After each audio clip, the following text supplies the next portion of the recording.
Are you looking for new books to read? Do you like finding a new special author? Are you tired of the same old books from the same old authors? Well then, welcome to Discovered Wordsmiths, a podcast where you can hear from fantastic new authors. Join Stephen Schneider as he finds and talks to authors you may not know, but authors that have worked hard to write great new books. Hear about their book and why you should check it out. So sit back and listen to today's Discovered Wordsmith.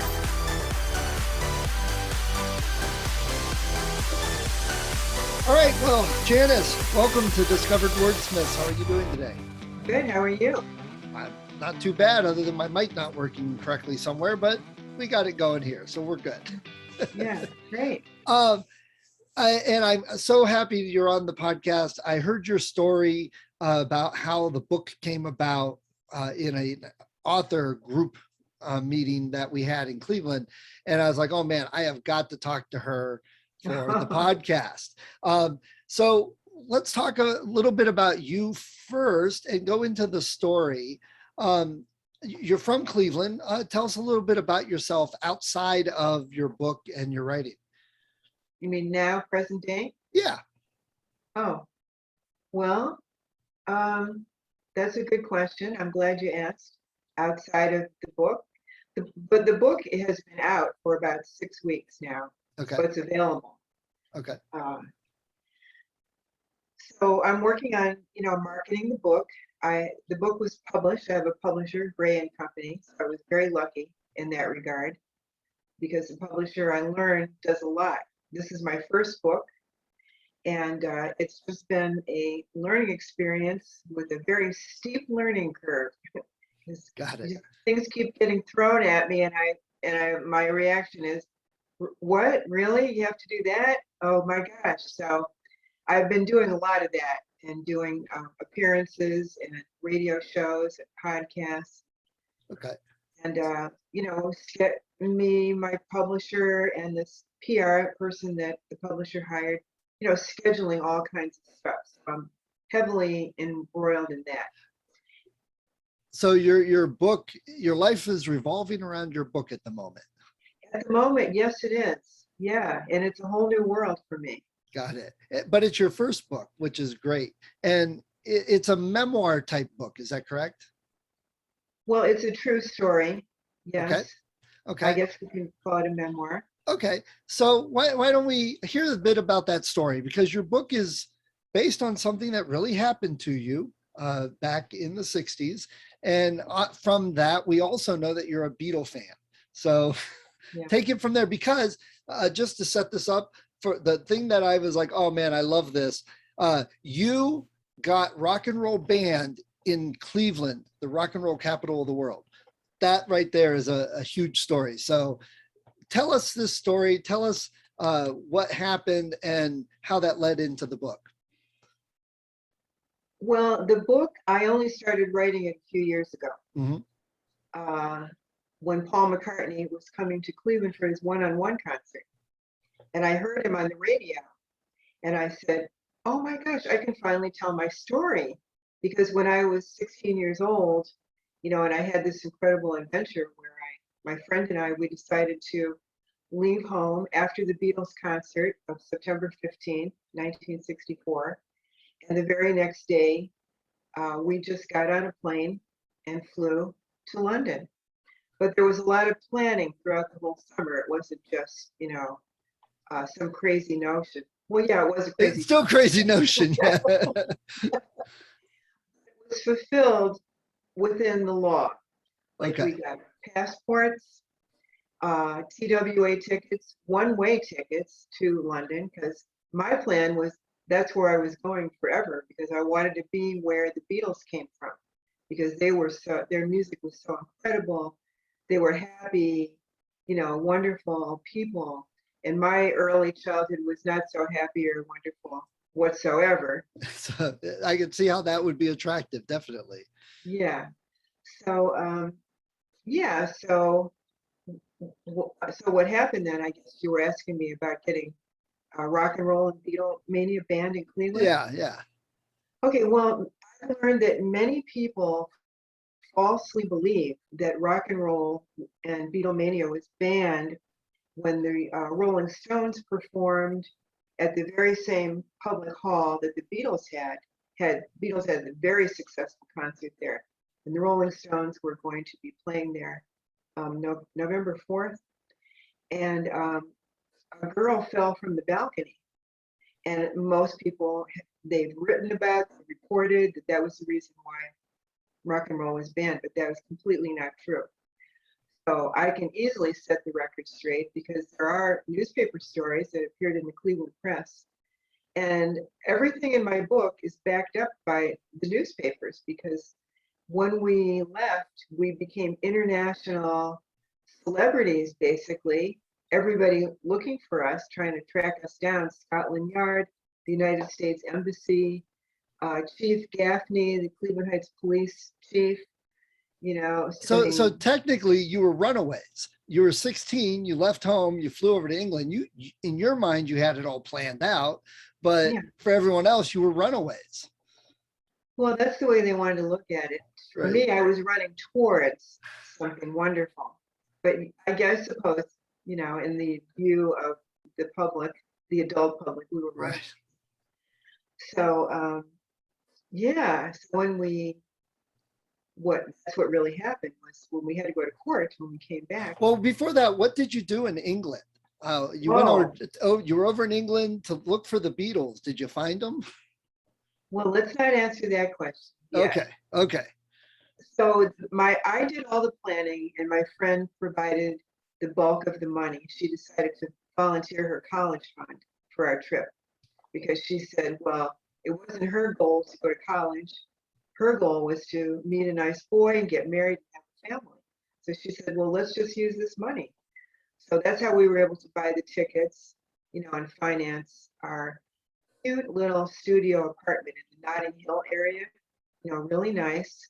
And the real estate lady said, well, we would be right close to the tube station, like the subway, to get us right down to Soho, that was the goal, to get to Soho, to go to the clubs there, because I had read in a Beatles magazine that that's where the Beatles could hang out. So I said to my friend, look at this. We know where they're going, where they hang out. That's where we have to be. So that's what we spent a lot of time going to Soho and going to clubs. They have their coffee bars where there was no alcohol, but all live music, and that's where all the kids would go.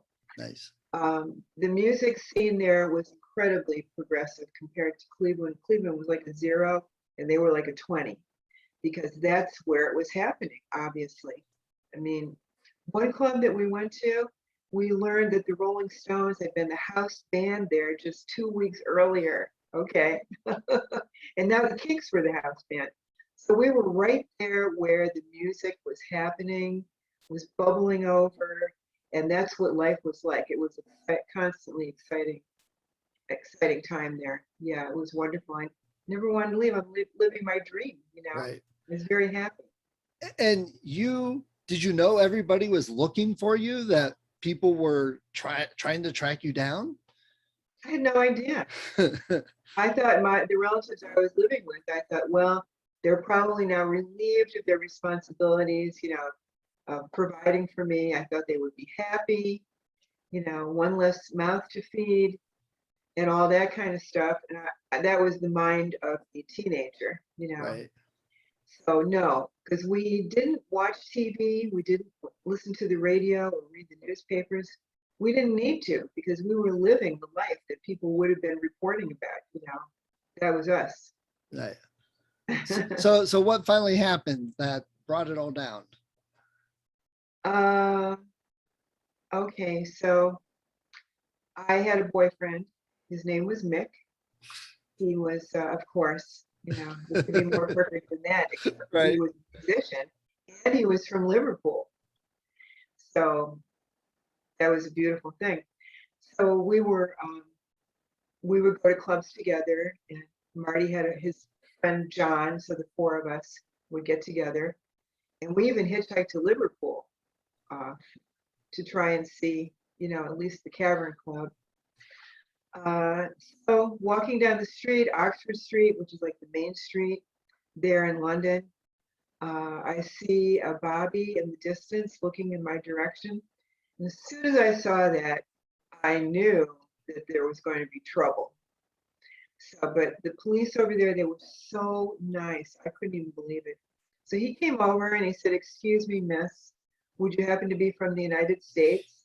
And I said, "Why, yes, I am."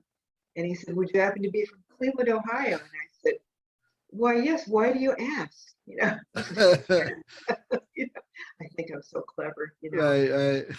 He said, "Well, because there's two girls here on holiday and their parents are worried about it because they haven't written home in a couple of weeks." And I said, "Oh, well, there must be lots of girls here from Cleveland. Why are you asking me?"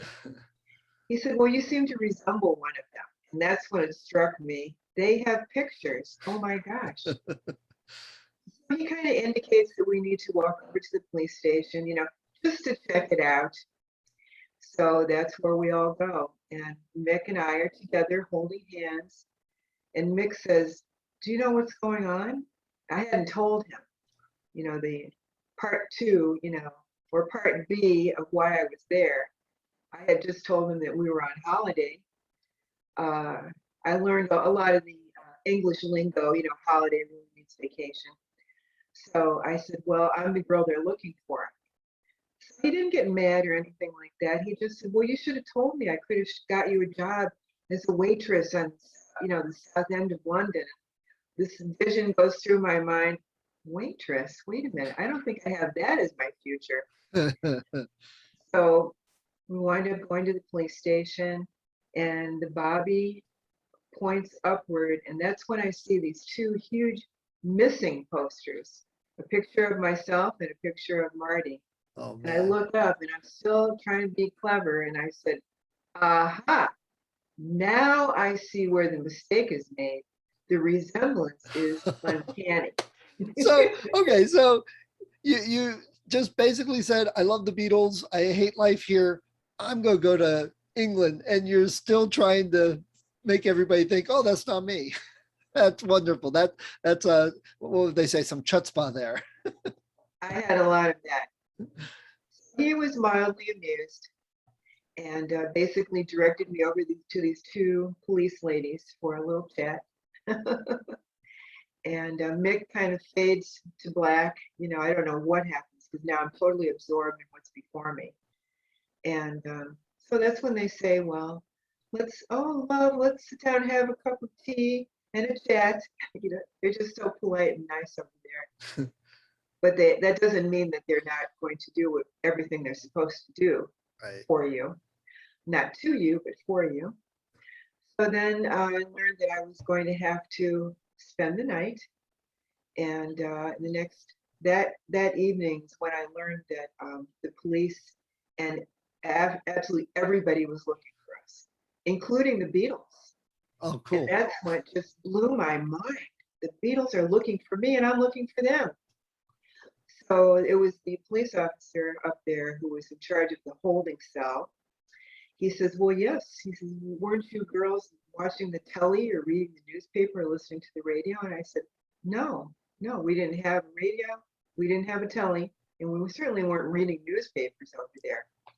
So he brings out like a stack of newspapers with all these headlines, and my eyes are like gigantic reading this. I am total disbelief. So that's how we find out, that this whole thing, international search, had been going on. Wow. So they ship you back to the States. You get back to Cleveland. What was that like? I mean, coming back to where you didn't want to be. Horrifying. Because two detectives from Cleveland Heights had met us at JFK, to transfer from the overseas flight to the domestic flight back to Cleveland. And at JFK, it was absolute chaos. I don't know why people were yelling and trying to grab us and screaming, and people had to form like this human protective barrier around us. It was Wow. like unbelievable, very un-British. So then on the plane, the detectives separated us, and I felt like I was treated like a criminal that had just been captured, and it was like grilling me. And I'm thinking, oh man, this is not going to get any better. So then we come back to Cleveland, and of course it's like a scene from a movie. It's dark, it's pouring rain, and it's really cold, and we're coming down the stairway, plane, and then the detective he pushes me into a police car. We're like driving like down this crazy secret dark road to get to some building I had never seen before. He pulls me out of the car, you know, escorts me very roughly up the steps to this building. I still don't know where I am, and no one feels like they have to talk to me or give me any information whatsoever. Then I get inside, and that's where I learned this is the juvenile detention home. I couldn't believe it. Like, what am I doing here? Because in your mind, you weren't doing anything wrong. You were doing what you wanted to do, and you did it all by the book in your mind. Yeah, in my mind. And even in England, in London, where the United States Embassy took charge of us from the police station, the embassy counsel, Mr. Lilienfeld, he explained, he says, look, you girls have done nothing wrong. So I sat back with this tremendous feeling of satisfaction, thinking, right, so now we can leave, right? No. But I held that in my mind, we didn't do anything wrong. He said so. I mean, he's the legal counsel for the United States Embassy. He should know. Right. Totally different over here. Right. So then what happened? Well, then the next day, I was bonded out. I had no idea what that meant. It was a harrowing night in the juvenile detention home. I mean, it was one of the scariest nights of my life, ever being in there all night long with certain girls who had this intention to threaten to hurt me just because I was from Cleveland Heights. I don't know. It was unbelievable to me. So then we had to go to court, and that was where a particular judge who had taken his daughter to that same Beatles concert and was appalled by the behavior of the girls and some of the boys while they were attending the concert. I mean, I was appalled myself. It was horrible, horrifying. So he made sure, originally there was one judge that was assigned to the case, but he made sure that he got assigned to our case. And it was a full day in court. And he had the jury box filled with people from the press, men from the press. Unheard of. That could never happen today. Right. Now, what were they charging you with? Why were you at court if you didn't do anything wrong? Well, truancy and waywardness. Okay.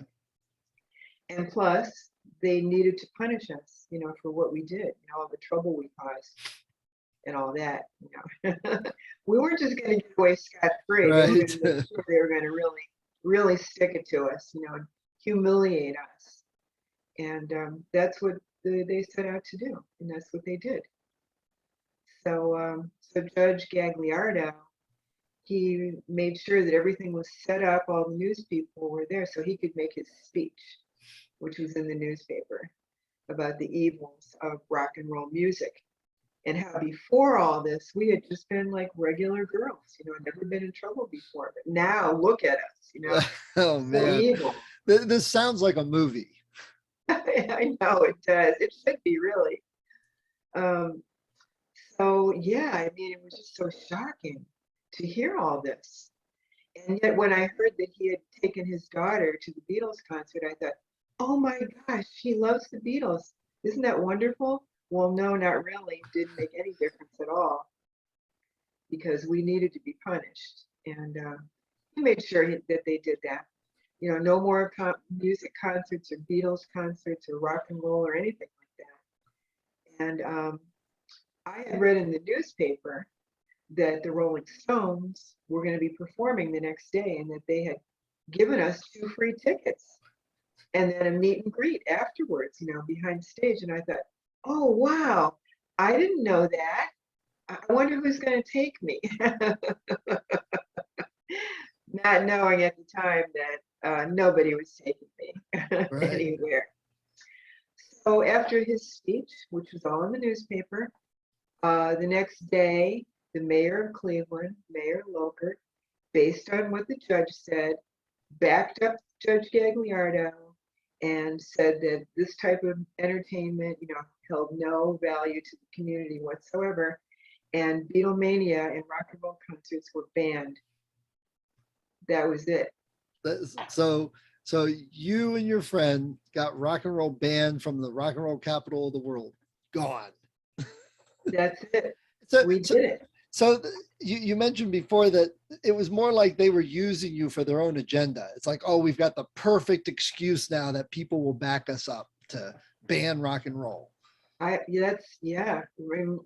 was handed to them on a silver platter, basically. Right. Our heads on a silver platter. Right. So whatever happened, how'd that get lifted? I just know that in 1966, the Beatles were able to play back here in Cleveland again, but I wasn't living here at that time. Got it. So I don't know the mechanics of it. Got it. Okay. So, your book, is it just this story or what else is in the book? Well, I include some things about my childhood because I wanted to write about how did I become this girl, who did this. I didn't just like pop up one day and say, wow, yeah, I'm going to do that. Right. No, because I had a very harsh early childhood that tested me to become a little survivor out on the street on East 90th Street, East 86th Street, to find a way to stay safe from alcoholic parents and find some way to, hide and find some way to get sell toys or whatever I could to get little change to buy candy, to eat. And that's what I did. Tried to stay as safe as I could, scrambling all over the place. That kind of survivor skills, I think it was probably I already was that way. I had that independence. That's just my personality, my DNA. So it was tested and shown to be my way to live. So I was already like that. I was already a survivor, but a good kid. But I just never got the kind of support, love, and encouragement that a child should have. But I was able to overcome that, and I also got lucky when my parents just abandoned me and my siblings, and I wound up living with my great aunt and my great uncle, Toots and Mac. And Mac was really the savior. He was the one who said, just let her stay here. So he was the love of my life. Although my great aunt and her daughter, they made it clear that they really did not want me there. So he was the one I just clung to. So he died suddenly in 1963. And it was kind of really the beginning of it being all over for me at that point, in the household. And then November 22nd, 1963 was when our President Kennedy was assassinated. And I was Catholic. I was going to Catholic girls' school, so that was the devastation on top of devastation. And then I heard the Beatles, I Want to Hold Your Hand, for the very first time, the day after Christmas, 1963. And suddenly I was infused with happiness and hope and love, life and light. It just was overwhelming and just was everything I needed. Nice. So I see you've got some memorabilia back there. Do you have parts of the book talking about the Beatles and any extra stuff that besides just your story, or what do you do with the Beatles in there?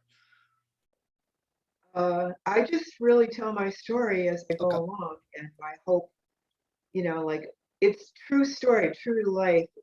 I wrote it as it was happening, so it's written from my point of view. So you said you heard when Paul McCartney came back into town to do the single sessions. What prompted you to say, now I can tell my story and I want to write my story? Well, back then I was told to never speak of it again because I had disgraced everybody. It was a humiliation what I had done. And my school said, don't ever speak of it. And if any other students want to talk to you about it, you're to take their names and turn their names in, which of course, I would never do that. Right. Come on. I just Yeah. flew over to England by myself. You think I'm going to be scared to turn in their names? Yeah, right. That's, not really what I'm here for, Right. And of course, at home, the family, they just always let me know, what a horrible child I was, what I put them through. And then, of course, there's getting rock and roll band. That's pretty bad. So it was advised to me that I should just zip it, put it behind me, and move forward. And that's what I had to do to continue to survive, in the environment that I was in. So my life went on, and I lived that way, never talking about it, because I get used to not talking about Right. things, right? I'm just kind of reliving different aspects of it in my mind, cheerfully, secretly enjoying what I had done, even though it was terrible for everybody else. And so then when I heard Paul McCartney on the radio, suddenly I was struck the very same way as when I first heard I Want to Hold Your Hand on December 26, 1963. And suddenly, like fresh air and sunshine overtook me and said, wait a minute, I would love to talk about my story, and now I can. Because nobody at court, juvenile court, has any authority over me. Right. My relatives are all gone. No school principal can tell me what to do anymore. So it's like everything was lifted up, and I just said, wow, I really want to talk. It was the best thing I ever did in my life. So now I'm going to talk about it. Right. And that's what I started doing. It so embodies the rebellious spirit of rock and roll anyway. The whole Really? thing, is, just, this is a rock and roll story. I think it's great. So before this book, did you do much writing through your life? I did. I always enjoyed writing, and I was always good at it. And when I graduated high school, I got hired as a cub reporter with the Columbus Dispatch. Okay. And they make you go through your paces by first working down in the basement in the morgue, where all the pictures were, which I loved that. Then they bring me up to editorial to work in the communications room, where you sit and listen to the police, the ambulance and fire, everything that's happening, and then you're writing it down. And then the obituary section, waiting for people. All right, is this person going to die or not die? If they're going to die, we got an obituary ready. Then I got transferred. I was doing okay. Then I got transferred into actually working on real stories. And the editor, people would call into the desk and say, well, this thing is happening, and he would decide what stories he'd send a reporter and a photographer out on. So he started sending me out with a photographer. That's where I found out this is really me, out in the field, finding people, asking questions, getting answers, putting things together, coming back, to the desk and typing it up. And that was me. So Nice. yeah. So, And I'm sorry, go ahead. no, I was going to say, and then I married a musician, big surprise. And and we wind up in Greenwich Village because every musician has to go to New York City, right? Right. And I kept on working in the writing venue. I worked for Family Circle magazine.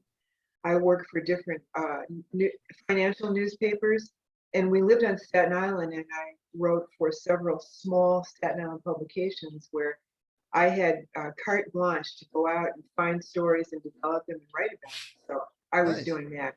That's nice. Yeah. So they didn't move you into the music section of the newspaper to write about music? I know. No, I left before I really fully developed my career there at the Dispatch. So that's obviously a different type of writing than writing a book. What were some things that you learned writing the book that may have surprised you or that you had to do different than when you were doing journalism? Well, one thing I learned is it's really, really hard to write a book. And very shortly into it, I felt I'm floundering, I don't know how to swim. I don't even know how to doggy paddle or float, but I'm in it. I'm in the water and it's got to work. So all I knew was the only advice that I had been able to get, because you're wondering, how do you do it? How do you write a book? Why am I writing a book? You start at the beginning and then you write the whole story until you get to the end. So I said, oh yeah, that makes sense to me.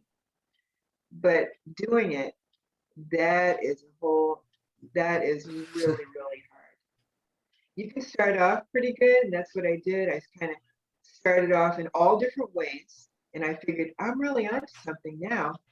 But then as you work your way into approaching not even the middle, but something that looks like you're going to approach the middle, that's when you really get bogged down and you start questioning, what am I doing here? I don't even know what I'm doing.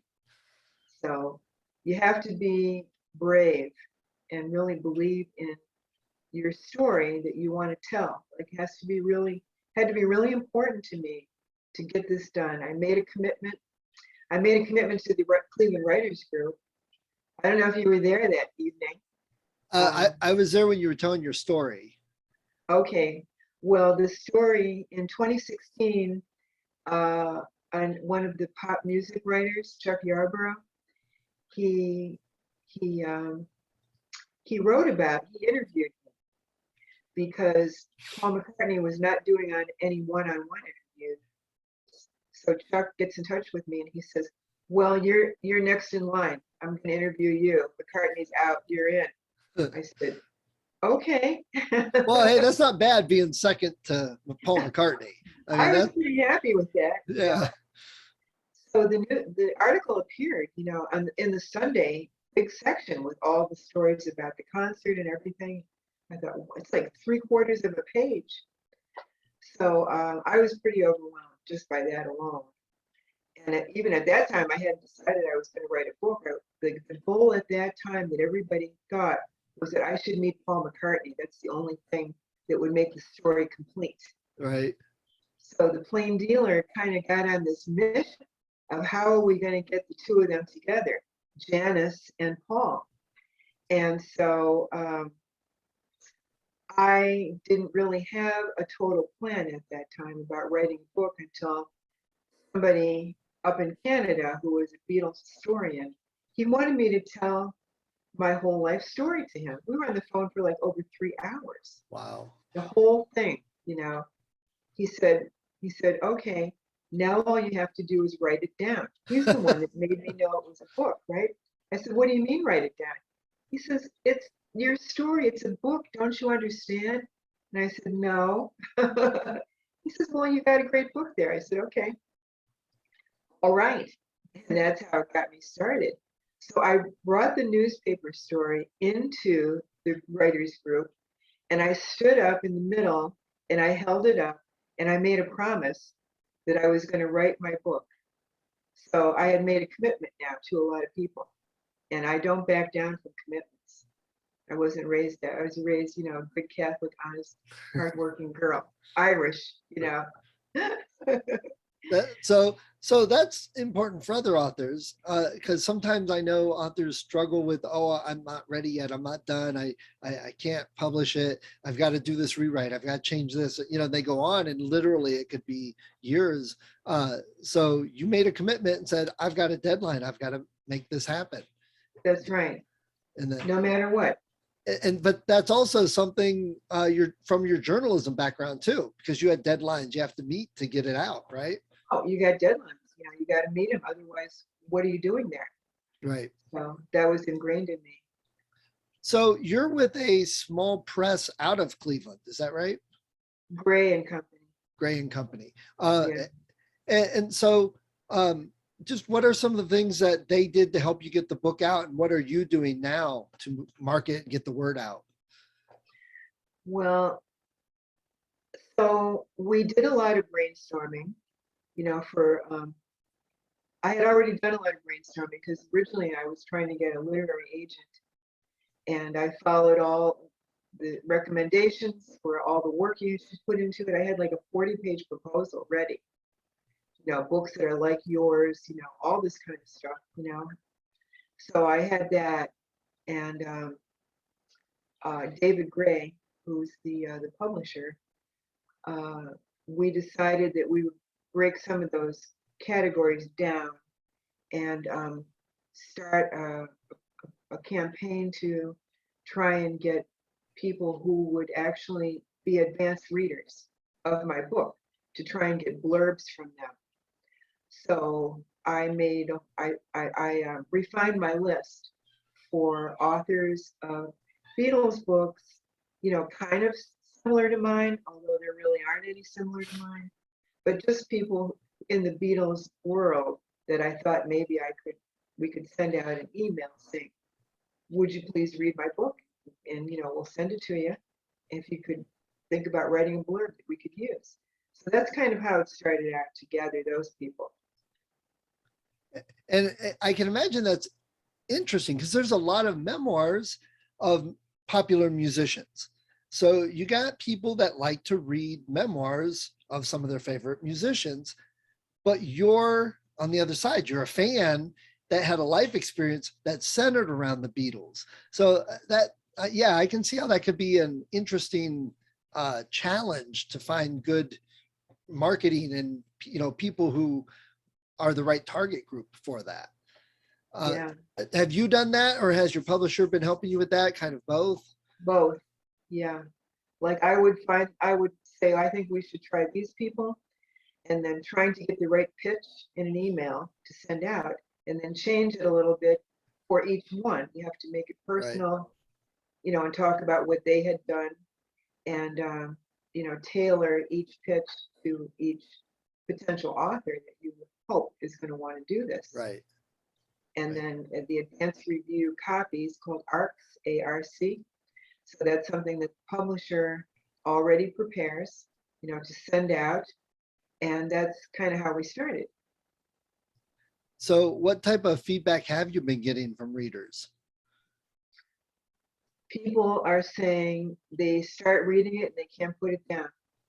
Nice. They love it so much, and it takes them to places that they wish they had gone, when they could have during those days, or reminds them of places in Soho, the kind of life that they had lived and how much they loved the Beatles. And it's just really fascinating. Several people have said, well, I started reading it and I finished it 5 hours later because they couldn't put it down, and it's just and a lot of readers have said, but this is written as if you're 16 years old, and yeah, it's true, because when I was writing it, I'm reliving it. That's Right. what I was actually doing. I was writing it from my point of view when I was 16 years old, and that's how it comes across, like that. Nice. But Nice. you're living my experience with me. Right. Nice. And when I had come back and I wasn't allowed to talk to anybody or anything like that, my cousin Margie, who was my aunt's adult daughter, she said, well, there's been a lot of fan mail. I said, fan mail? What do you mean? She said, well, all these kids are writing to you from all around the country wanting to know, how did you do it? What was your plan step by step? Because we want to do that too. And my first thought was, oh no, you figured it out yourself. I'm not telling you. Right. It's a totally different world than it was in 66. I know. I mean, there was no internet. There was no Google or iPhone. There was no technology. Right. In 1964. If you wanted to figure out how to do something, you had to go to the library. Or ask somebody that would tell you, like they're doing. Only the librarians would tell you. True.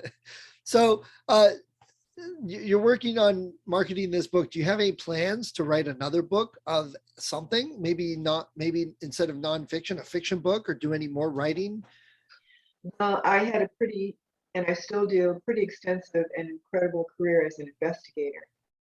Okay. So that's what I'm starting my next book on, because actually the line that runs through the first book is that I'm a girl who stepped outside the box, and society did not approve of that. Right. Meaning men, did not approve. And that was really true. Girls don't act like that. Girls don't do those kind of things. Right. But I didn't think of myself as a girl. I just thought of myself as, I'm a person with a goal, and this is what I want to do, and this is what I'm going to do, and this is what I did, in spite of. whatever anybody thought. So that's how I have lived my adult life. That's how I've approached my investigations. But being an investigator, a girl investigator in a man's world, was not the kind of exciting fun that anyone might have thought it should be. I thought we were all going to be on the same team. Well, I learned a lot about that team, and learning how to do investigations in that world and in an international investigation world is very, very fascinating, dangerous. Because of the way kind of person that I became, it was really easy for me to do undercover work. I thought it was fun. I wasn't scared. I had grown up in danger, and this Right. was just another thing. And I was very good at it. Nice. So So is this a nonfiction book, or is it going to be a fiction story? No, it's not no, it's another true story. Okay. Yeah. Nice. Nice. I'm going to write it in the same style as this book. Except you won't be 16. I won't be 16. Yeah. No. All right. So let me ask two questions. First, if someone just came up to your elevator and said, well, why would I want to read that book? What would you tell them?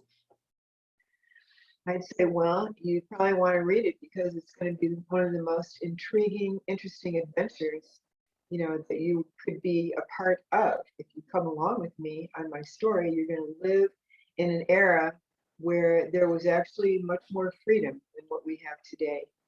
And you could, could we get away with all this? Right. Like today, a girl my age wouldn't even make it out of Hopkins Airport. Nope. Much less be allowed to land at Heathrow and just pick up her suitcases and go, well, I think I'll rent an apartment, and start living that life. That would never happen. Right. So, Well, it'd be easier to find them too, because no 16-year-old girl could leave her phone alone. So they could track that. yeah. So how could you even live like that? Right. That's how we lived. So come along with me. So then on the other side, for all the new authors that are listening, what would you tell them about getting their book done, working on their book? I would say, get to writing, write, and don't stop. I mean, if you can possibly live up to a deadline or a series of deadlines, which I did, like I had in the beginning 3 separate freelance editors. And my very first editor, she said, well, when do you think you'll have your manuscript done? And I arbitrarily said, May 1st. And she said, oh, that's perfect. And then we hung up the phone and I said, what have I just said? I have no idea that I can be done by May 1st. How can I do that? So I just typed and typed and typed through the night and day, to get it done. Don't stop. Don't worry about being perfect or anything like that. That all comes in the editing part. Right. Editing is where the real work happens. But the writing of the manuscript, that's where the blood, sweat, and tears happens. So you got to be willing to go into that battle because you have a story that you've got to tell. You have a story that you want the world to know. You have a story that if you died in 2 years, that's your legacy, and it's got to be out there. You have to live like that, like you're in a battle. And that's how I finished. That's how I wrote my story. I know that sounds kind of crazy, but when my first editor, when I finished the manuscript, she said, congratulations. She said, 95% of people who start to write a book, they all fall by the wayside. So you're in the 5% that completed it. So I said, wow, am I? Yeah. And then above that 5%, only 1% actually get their book published and out there. So that's, you got to think about that stuff. Yeah. What do you want to do? Yeah. I know somebody who's been writing a book about something really important, and he's been writing it for like 15 years. Oh. Is he ever going to finish? I don't think so. Right. I think he likes the idea that he's writing a book about something important, and that makes him feel good. And that's what you can do that too, if that's all you really want. To think, Right. yeah, I'm writing a book. And you can tell everybody, yep, I'm writing my book, because people are going to ask you, how's the book coming along? Right. And you can say, still working on it. You can live with that. But do you really want it? that's the other thing you've got to ask yourself. Do you really want to get this done? Do you really want to get your book published and out there for people to read where it's totally out of your control after that? Right. I think that does scare a lot of people, and they don't realize that at first, that they have the glamour, like you said, of, oh, I'm going to be an author and go write a book. And then when it's about time to actually publish it, you get scared and backed off. What if people don't like it? What if they don't like me? And what if it gets 1-star reviews? And what if it doesn't sell anything? All those irrational fears. I mean, yeah, they do happen, but you're not going to sell anything if you don't put the book out. Exactly. So, all right, well, good. Janice, I'm so glad I got to talk to you about this. And we get this out for the readers and authors that listen to the podcast. When I first heard that, I'm like, wait a second, she got rock and roll banned in Cleveland. I got to hear that story. That's, such a great story. And people probably don't believe it. Do you get that a lot? People like, oh, I don't believe you. They're amazed because for everybody, it's a brand new story because people still think it had everything to do with the girl falling off the balcony at the Stones concert. Right. Oh, and let me just add this. This is really interesting about the Stones. The public auditorium was completely sold out. It's about 10,000 seats for the Stones concert. And after Gagliardo had his say, and then Loker banned everything, only 4,000 seats were filled. And do you think the Stones were happy about that? Because there was this Beatles versus Stones thing going on. Yeah. And now the Stones were playing at the same auditorium where the Beatles just had an incredibly successful concert. They were furious. I read this in the paper. And their manager demanded an apology from the judge and the mayor. Do you think they got it? No, I don't think they did. No, of course not. Wow. And again, that's a totally different time then too, because trying to ban rock and roll, trying to ban music, I mean, it sounds like Footloose, and just nowadays that'd be impossible. Yeah. But back then, you could control things a lot more. Yeah, because you didn't have as many avenues. That's one thing the internet has given us different than back then. So, yeah. And I can listen to all the Beatles I want on Spotify all the time. So, do you still listen to the Beatles? They still your favorite group? My favorite group, the best band in the whole world ever, the Beatles. Nice. Janice, please tell me, what are some of your favorite books and authors? Well, one of my most favorite authors is J.D. Salinger. Catcher in the Rye really influenced my writing style. And I could pick up Catcher in the Rye and start reading it and think, I'm really there. And I loved that so much that he didn't care. Salinger didn't care. He wanted you to know the story from the young man's point of view, what he was going through, what he was thinking, how things were happening. And that has resonated with me for a very long time. So when I was getting ready to write, I said, I got to get my Catcher in the Rye out, Get yourself in the mood. Get myself in the mood. Yeah. And then, of course, David Cockerfield, another one of my favorite stories, and Oliver Twist. Charles Dickens influenced me quite a bit, and Jean Valjean, love that story. There is a man, wrongly convicted, fighting for his life. Those are the stories that I really love. And then Dick Francis, he was an actual jockey in England, very successful, horse race jockey, who after he became injured, he began writing a combination of his own experiences as a jockey and combined with always solving a murder mystery. Now I'm a horse lover. I love horses. I've been involved in thoroughbred horses for a very long time.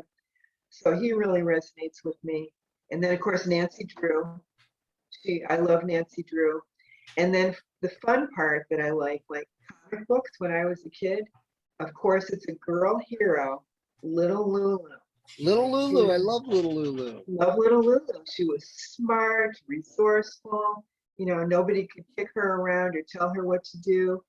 She was my hero. In fact, I have a little Lulu bobblehead that sits next to where I'm writing. And I look at her and I go, come on, Lulu, we got to get this done. Nice, nice. Yeah, I went to the comic book store my son works at. They had a sale, and I was going through the comic book boxes, and I was pulling out because I write middle grade fiction, and I Oh, was pulling out comics that I felt were appropriate for like the 3rd to 5th, 6th grade range. And I then put out a little video for parents, like, go to your local comic book store, see when they have a sale, go through the dollar boxes, and you can find these for like a quarter, and you just got to look, and has suggestions. And Little Lulu was one of them, because I remember reading that when I was a kid. oh yeah, she's the best. Lulu, little Lulu, Nancy Drew, those were my girl heroes. See, I don't know if girls today really have very many role models to look up to, that are popular. Mhm. I know. Everything is, yeah. I know they're trying to change that more, especially with the popular superhero stuff, because you have Wonder Woman, you have Shuri that with the Black Panther, and some of the other female characters, Black Widow, things like that.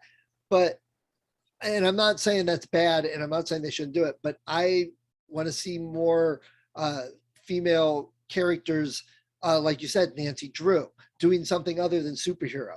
They did have, there was that one my kids watched when they were young. It was a girl like detective, Kim Possible. They liked that one, and she was a kind of a tech Yeah. secret agent like. Yeah, I mean, I think that we want to see more girl heroes who are smart, Right. and adventurous and brave, and they think on their own 2 feet and they figure stuff out, and they don't allow themselves to be looked at as just sex objects or anything like that. They don't Right. even cross their mind. They Right. just won't do it. Eh. So that's the kind of girl heroes we need today.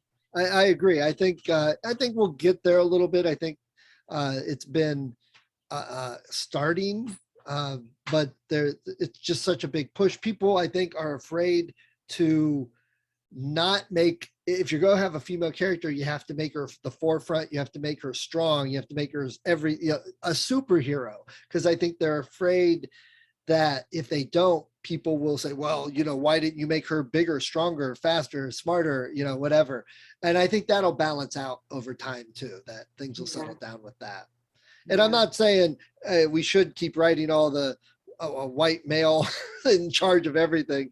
I interviewed an author that writes fiction, fantasy based on African mythology. And I said, wow, I've got to read some of this, because I love fantasy, but honestly, I'm tired of the Tolkien middle-aged white guy fantasy. I want something different, and it's not trying to push the other away, or it's not saying one's better than the other. I just like reading stuff different, give me something new. So I think it'll come. Okay. So awesome. Well, Janice, I appreciate you taking some time talking with me today. I can't wait till everybody hears this story from you. If you come out with another book, let me know, because I'd love to find out about your investigation. And my book, My Ticket to Ride. Yep. Yes. Tell us where we can get it. And yeah, there you go. My Ticket to Ride. Is that you on the cover? That's me. I'm sitting in the United States Embassy limousine being driven to Heathrow Airport on my way back. And that's the paparazzi who was riding alongside of us, taking our pictures, trying to take our pictures. Nice. And the guy was right there, and I just said, what the heck? Hey, hi, Beautiful. But it's called My Ticket to Ride, How I Ran Away to England to Meet the Beatles and Got Rock and Roll Band in Cleveland, a true story from 1964 by Janice Mitchell. You can get it on Amazon.com or in local bookstores like Max Back's Books and on Coventry or Loganberry and Shaker Heights. Nice. But Amazon.com is probably the easiest way to pick up a copy. Yep. Christmas awesome. is coming. It is. It's coming. Beatle time for all the Beatle fans. I know. Something new. Something new. Yep. One of a kind story. True story. Thank you. I'll put a link in the show notes for everybody. Oh, great. Thank you so much. Yeah. All right. Well, Janice, you have a wonderful rest of your day. Thank you again. You too. It's been a pleasure. Thank you for listening to Discovered Wordsmiths. Come back next week and listen to another author discuss the road they've traveled, and maybe, sometime in the near future, it might be you.